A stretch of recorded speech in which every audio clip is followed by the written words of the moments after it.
Hey, welcome to the channel. Today I'm going to be telling you about the iPhone SE 2020. It's probably one of my most favorite phones of the year. Not because it has anything particularly exciting about it, because it really isn't exciting at all. But there's something about it that's so great.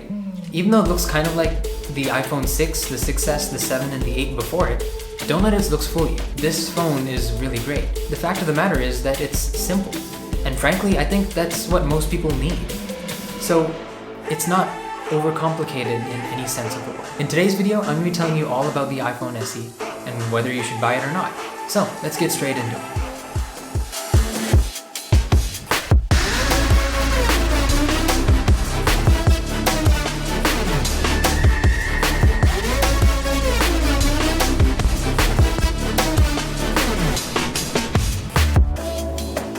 Now, let's talk about the design. It's got a very familiar design, like I said. It resembles the 6, 6S, 7, and 8 design.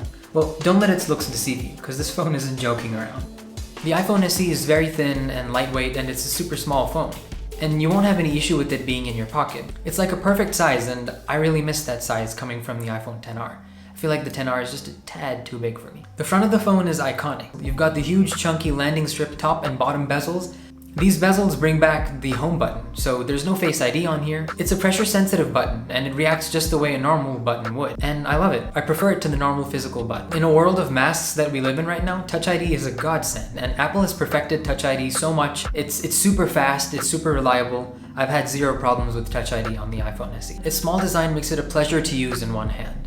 The iPhone SE also comes in 3 colors: black, white, and red.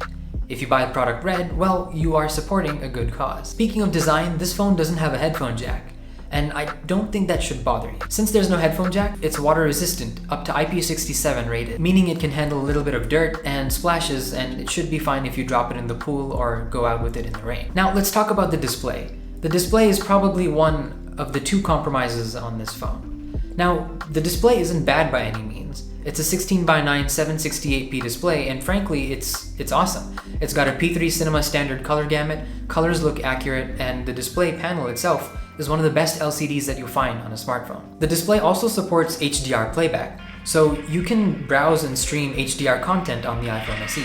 Granted, this isn't an HDR display. Apple does a little bit of something they call HDR dithering to bring HDR-like colors to this panel. All in all, it isn't a huge improvement, but it's nice, and I take that over no HDR support. This display is also True Tone, meaning that the display temperature adapts to the ambient surrounding light temperature. The display should be more relaxing on your eyes. But if you're editing photos and videos, I highly suggest you turn True Tone off because it can mess with the color accuracy. Another thing is that this display is only 60 Hz, and honestly, I couldn't care. I mean, I get that 120Hz and 90Hz screens are cool, but there's nothing inherently wrong with 60Hz, and frankly, I'm okay with that. I have no problem with 60Hz. So like I said before, this is a 768p display, and in the world of high resolutions that we live in right now, that isn't too great. But it's not really that much of a problem. Peep and you'll definitely be able to see the pixels, but I think it's a solid display.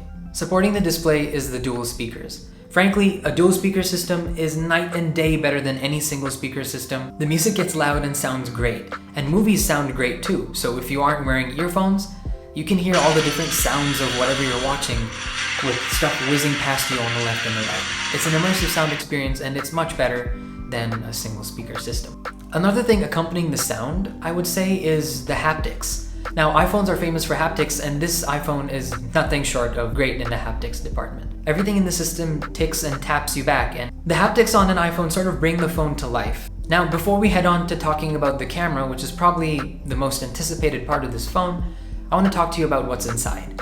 Inside the iPhone SE is the iconic A13 Bionic chip. Yeah, it's from the iPhone 11 Pro. The performance is solid. Everything flies on this phone. Games and apps load fast, and with the A13 inside, you'll be looking at a good 5 years of updates. Even gaming on this phone is a blast. I'm not going to show you PUBG though, because I don't play it much, but there are some great videos detailing PUBG on the iPhone SE, which I will leave linked down in the video description, so check them out. Connectivity-wise, the iPhone SE has Wi-Fi 6 and Bluetooth 5.0, and is also a dual SIM phone. One physical SIM and one eSIM, so you can fit 2 SIMs in here, and that's one plus point. Now, let's talk about what you've been waiting for, the camera.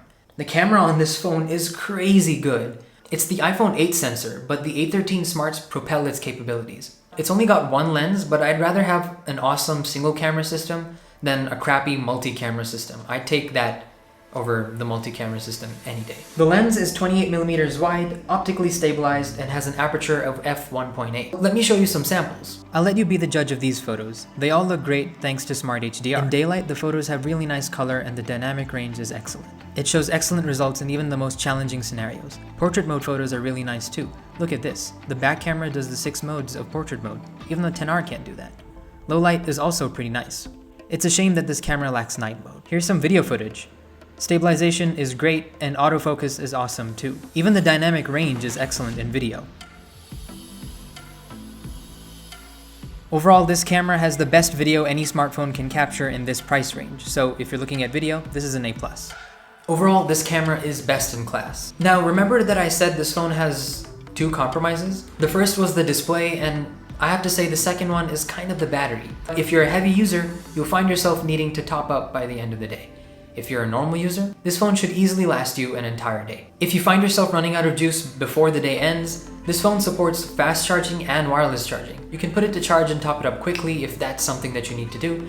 Battery isn't too much of an issue for me, but like I said, if you're a heavy user, you might need to top up by the end of the day. Now, why this iPhone? There's a million other phones out there in the Android market, or why this iPhone against other iPhones? If you're upgrading from an older iPhone, like the iPhone 6, 6S, 7, 8, and the older SE, you'll find this phone to be a pleasant upgrade. The improvement in the camera and performance department is insane, and you'll really enjoy it. If you're a first-time Apple product buyer, welcome to the ecosystem. You're gonna get hooked onto it, so be careful. You'll get a warm welcome with 1 year free of Apple TV Plus membership, 6 months of Apple Music, the App Store, iCloud, and all of the amazing perks that the Apple ecosystem comes with. This isn't some stripped-down version of the iPhone. You're not missing much.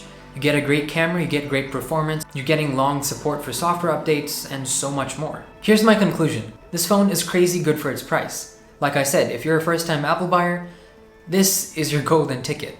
Even if you need a secondary phone to carry around, like if you primarily own an Android phone or even an iPhone and need a secondary iPhone to carry around, this one is perfect and you'll really enjoy the upgrades and the awesome stuff that the iPhone SE brings to the table.